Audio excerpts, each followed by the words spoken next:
دعوت حق ہے مشن اور معرفت مقصود ہے۔ اب میں تقاریر کے اس تسلسل کو باقی رکھتے ہوئے ایک اور آخری اردو تقریر کے لیے دعوت خطاب دیتا ہوں عامر حفیظ، حافظ عامر حفیظ۔ آج کے بعد سے ان کے نام کے ساتھ حافظ کہہ کر انشاءاللہ پکارا جائے گا۔ اللہ پاک اس سعادت سے انہیں ہمیشہ سدا شاد کام رکھے۔ یہ انشاءاللہ موت کی حقیقت پر آپ حضرات کے سامنے تقریر فرمائیں گے۔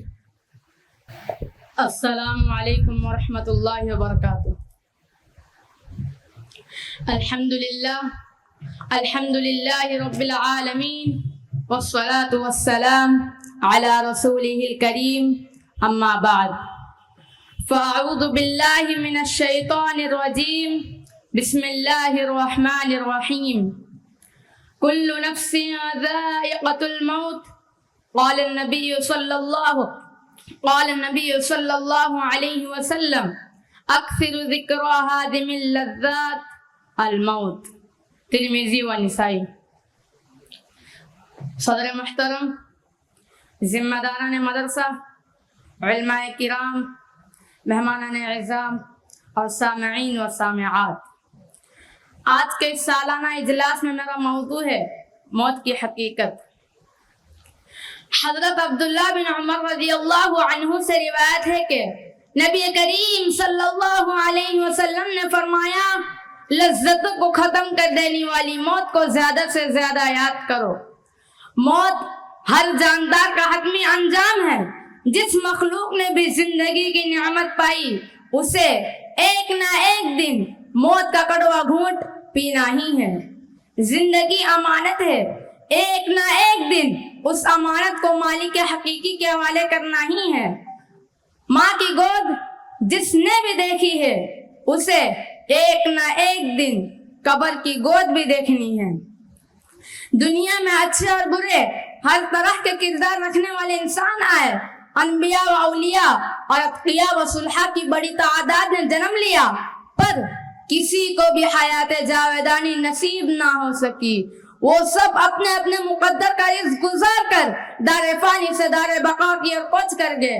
دنیا کی اور ساری مخلوقات کے لیے موت زندگی کے ابدی خاتمے کا نام ہے، جبکہ جن و انس کے لیے موت ایک نئی زندگی کا آغاز کا نام ہے، جہاں پچھلی زندگی کا حساب چکانا ہوتا ہے۔ اسی لیے دنیا کی اور ساری مخلوقات کے لیے موت پیغام راحت ہے، مگر انسان کے لیے نہیں۔ انسان کے لیے تو موت اس کے حواس اڑا دینے والی حقیقت ہے۔ سامعین و سامعات، موت انسان کے لذتوں کو ختم کر کے رکھ دیتی ہے، اس کے ارمانوں اور تمناؤں کے تاج محل کو زمین بوس کر دیتی ہے، اس کے مستقبل کے منصوبوں کو خاک میں ملا دیتی ہے، ہنسی زندگی کے کتنے ہی خوابوں کو چکناچور کر دیتی ہے۔ کتنی ماں کے گودیں اس نے خالی کی، کتنی دلہنوں کا سہاگ اس نے لوٹا، کتنے جوانوں کی رعنائیاں اس کے نظر ہوئیں، کتنی معصوم کلیوں کو اس نے روندا اور کتنے مسکراتے گنچے اس نے مسلے۔ موت سے بڑی عبرت کوئی نہیں، اسی لیے کہا گیا کفا بالموت واعظا، موت سب سے بڑی ناصح ہے، اور نصیحتیں وہ کام نہیں کرتی جو ایک موت کر دیا کرتی ہے۔ انسان خطبے سنتا ہے، وعظ و نصیحت کی محفلوں میں شریک ہوتا ہے، مگر اس کی زندگی میں وہ انقلاب نہیں آتا جو کہ بسا اوقات اپنے کسی عزیز یا رشتہ دار کے ناگہانی موت سے آتا ہے۔ سامعین کرام، انسان کے دو گھر ہوتے ہیں، ایک زمین کے اوپر اور ایک زمین کے اندر۔ زمین کے اوپر والے گھر میں انسان کو صرف 60 یا 70 سال رہنا ہوتا ہے، جبکہ زمین کی اندرونی گھر میں اسے صدیاں گزارنی ہوتی ہے۔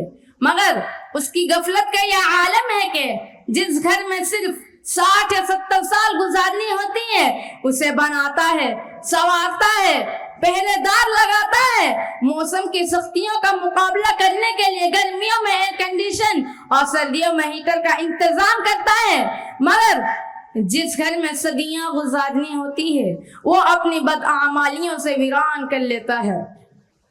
اموی خلیفہ سلیمان بن عبد الملک نے ابو حازم رحمہ اللہ سے ایک مرتبہ سوال کیا کہ بتائیے کہ ہمیں موت سے اس قدر ڈر کیوں ہوتا ہے؟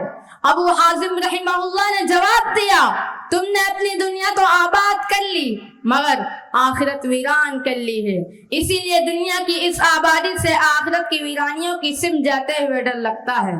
سامعین کرام، موت کا فطری خوف تو مومن کے دل میں بھی ہوتا ہے، مگر ساتھ ساتھ رب العالمین سے ملاقات کا اشتیاق اور جنت کی نعمتوں کی طلب بھی ہوتی ہے، جو موت کے اس کڑوے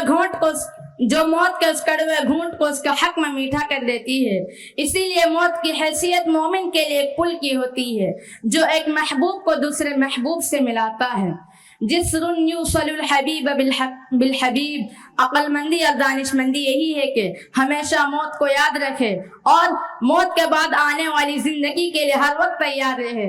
آخر میں اللہ تعالیٰ سے دعا ہے کہ اللہ تعالیٰ ہم تمام کو موت سے سبق حاصل کرتے ہوئے اس کے بعد والے زندگی کے لیے تیاری کرنے کی توفیق عطا فرمائے، آمین یا رب العالمین۔ وآخر دعوانا الحمد للہ رب العالمین، والسلام علیکم ورحمۃ اللہ وبرکاتہ۔